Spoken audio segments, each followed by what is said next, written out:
ॐ यथेमां वाचं कल्याणीमावदानि जनेभ्यः ब्रह्मराजन्याभ्यां शूद्राय चार्याय च स्वायचारणाय च। ओम शांति शांति शांति। देववाणी संस्कृतम की ओर से और देववाणी संस्कृतम ट्रस्ट की ओर से मैं आप सभी का अभिनंदन करता हूं, स्वागत करता हूं। देवयज्ञ को लेकर के, अग्निहोत्र को, हवन को लेकर के थोड़ी चर्चा करने का आपके बीच में अवसर मिला है। अभी जिन शब्दों पर मैं चर्चा करने वाला हूं अगले 5-7-10 मिनट के अंदर, वो शब्द हैं इदम न मम। ये आप देख पा रहे हैं, इदम न मम का अभिप्राय है यह मेरा नहीं है। इदम का मतलब है यह है, न मम, मम मतलब मेरा, न नहीं है, यह मेरा नहीं है। ये हम यज्ञ के अंदर बोलते हैं और इसको मुझे और आपको अपने जीवन के अंदर उतारना है। ये संसार की वास्तविकता है कि संसार के पदार्थ मेरे नहीं है, मेरे लिए हैं। जैसे मैं आपके घर में आकर के जब मेहमान बनता हूं, आप मेजबान हैं, तो वहां पर बहुत सारे पदार्थ आपने मुझे प्रयोग के लिए दे दिए। आपने एक कूलर मुझे दिया कि आप इसको चलाइए और ठंडी हवा ले लीजिए। आपने एसी भी लगा रखा है, आपने एक खाट भी रखी हुई है और उसके ऊपर बिस्तरा रखा हुआ है। अब वो खाट सोने के लिए है, एसी हवा लेने के लिए है, कूलर हवा लेने के लिए है। लेकिन कल्पना कीजिए कि मुझे रात को ठंड लगने लगी और मैंने खाट को तोड़ करके उसको जला करके आग तापनी शुरू कर दी, तो आप मुझे दोबारा अपने घर में मेहमान नहीं बनाना चाहेंगे। संसार के सारे जो पदार्थ हैं वो इदम न मम, वो मेरे नहीं है, मेरे लिए हैं, केवल मेरे उपयोग के लिए परमपिता परमेश्वर ने मुझे दिए हैं। ये बात मुझे समझनी है और अपने जीवन के अंदर उतारनी है। अगर मैं इसको अपने जीवन के अंदर उतार लूंगा, संसार में आप बड़ी से बड़ी लड़ाइयों को देखें, वो लड़ाइयां इदम मम के कारण हो रही हैं। एक चीन नाम का देश आप सुनते हैं, वो कहता है ये चीन के अंदर जो भूमि है वो भूमि तो मेरी है ही, लेकिन चीन के बाहर जो ये गलवान वैली सारी दिखाई देती है ये भी मेरी होनी चाहिए। भारत के अंदर ये जो अरुणाचल प्रदेश का हिस्सा दिखाई देता है वहां मेरी दखलंदाजी होनी चाहिए। पाकिस्तान के अंदर जो कश्मीर का बॉर्डर भारत के साथ लगता है वहां मेरी दखलंदाजी होनी चाहिए। ये जो भूटान है इस पर भी मेरी दखलंदाजी, नेपाल में भी होनी चाहिए, ताइवान के अंदर होनी चाहिए, सिंगापुर के अंदर होनी चाहिए। तो ये क्या है, इदम मम। ये जो चाइना नाम का देश है उसने यज्ञीय भावना को नहीं समझा है और इदम न मम को नहीं अपना करके इदम मम बार बार कहा है कि ये जो मेरा है वो तो मेरा है ही, लेकिन जो तेरा है वो भी मेरा है। उसके अंदर भी और आज बहुत बड़ा युद्ध चल रहा है, बाजारवाद का युद्ध। चाइना ये कहता है और कई देश ये कहते हैं कि मेरे बाजार में तो मेरा सामान बिकना ही चाहिए, अमेरिका में भी मेरा ही सामान बिकना चाहिए, भारत में भी मेरा ही सामान बिकना चाहिए, बाजार मेरा होना चाहिए। इदम मम, ये मम के कारण से दुनिया के अंदर युद्ध चल रहे हैं, परिवारों के अंदर युद्ध चल रहे हैं।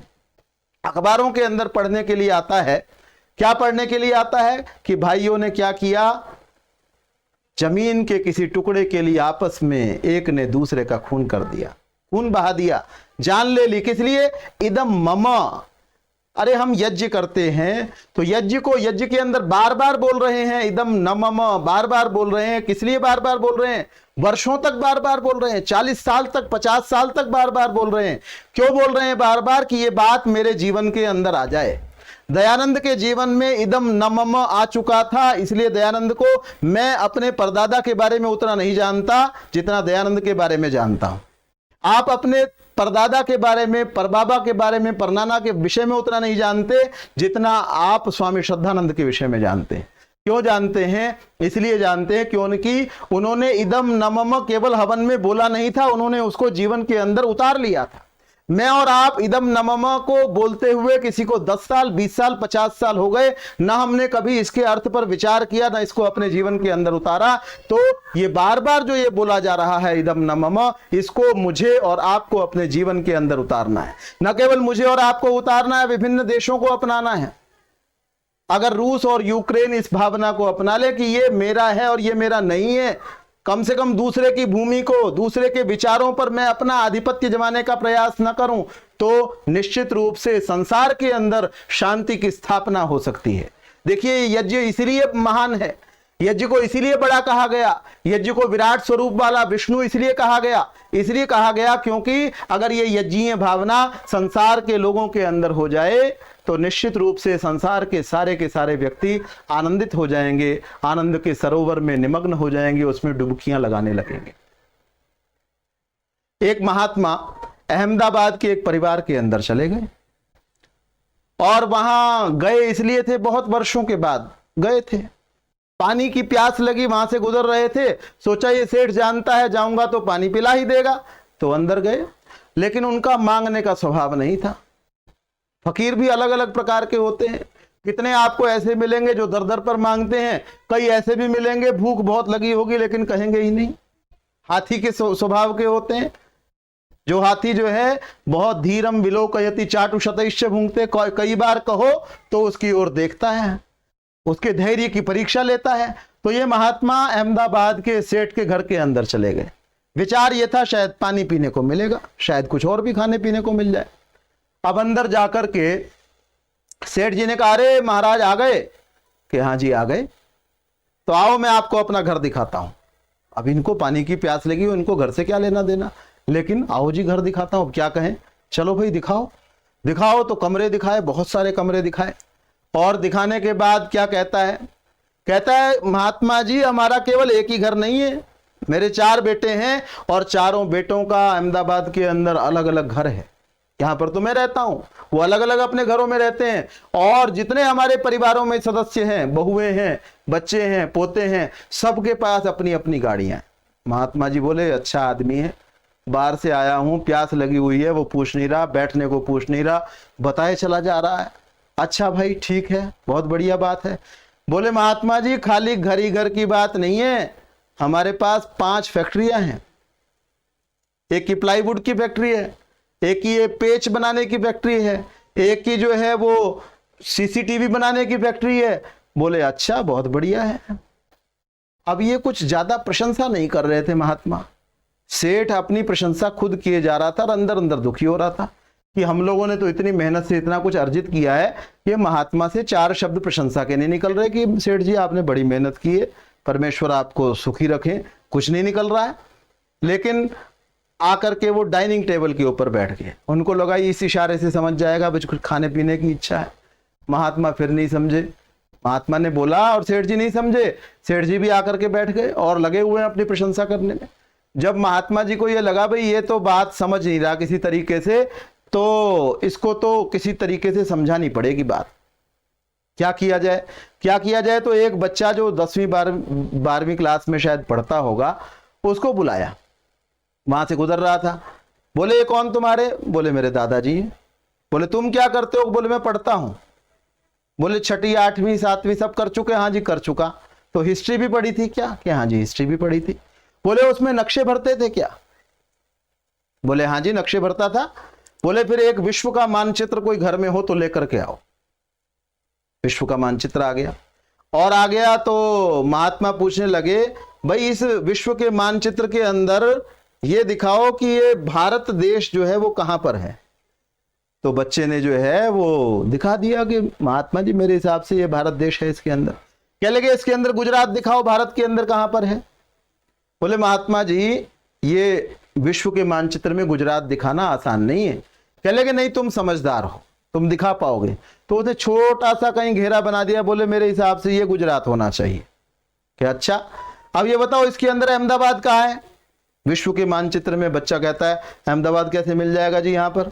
बोले नहीं तुम बड़े समझदार हो, किसी से कोई काम लेना हो तो उसकी प्रशंसा करनी चाहिए। महात्मा जी को भी इस बात का पता है, हम सब इसका अपने दैनिक जीवन में प्रयोग करते हैं। तो बच्चे को कहा बेटे तू बहुत समझदार है, तू बता सकता है अहमदाबाद कहाँ है विश्व के मानचित्र में? तो बच्चे ने पेंसिल की नोक को एक जगह पर टिका दिया और कहने लगा महात्मा जी मेरे हिसाब से ये पेंसिल की नोक के नीचे अहमदाबाद होना चाहिए। बोले ठीक है, अब एक काम और कर दे बस, उसके बाद और काम नहीं कहूंगा तेरे को। बोले क्या करना है जी? कि इस अहमदाबाद नगर के अंदर तेरे पिताजी के, तेरे दादाजी के, तेरे ताऊ के, तेरे चाचा जी के मकान हैं, फैक्ट्रियां हैं, तुम्हारी गाड़ियां हैं, वो दिखाना जरा कहाँ पर है। बच्चे ने सोचा ये तो पागल हो गया महात्मा, पेंसिल फेंक के चला गया। तो क्या पता चला, परमेश्वर के सामर्थ्य के सामने आपके पास जो 1 2 4 8 घर हैं, जो फैक्ट्रियां हैं, वो कुछ भी नहीं है। परमेश्वर का साम्राज्य अनंत काल से है, अनंत काल तक आगे रहने वाला है। ये जो तुम्हारा है, ये 10 साल के लिए, 20 साल के लिए, 30 साल के लिए केवल तुम्हारे पास है। तो तुम्हारा कर्तव्य ये बनता है कि इदम न मम। दयानंद अपने घर को छोड़ करके आ गया, दोबारा पलट करके अपने घर की ओर नहीं देखा। कितने ही प्रलोभन मिले, वो प्रलोभन उसने नहीं अपनाए। श्रद्धानंद ने अपनी कोठी को दान कर दिया, अपने जीवन को दान कर दिया, अपने बच्चों को दान कर दिया। लेखराम ने अपने जीवन को त्याग कर दिया। मेरा और आपका कर्तव्य, हमको 40 साल, 50 साल, 20 साल, 30 साल हो गए, क्या करते हुए? यज्ञ के अंदर इदम न मम को बोलते हुए। तो यज्ञ की भावना को यदि हम अपने जीवन में उतारना चाहते हैं, तो इस इदम न मम को मैं अपने जीवन के अंदर उतारूं।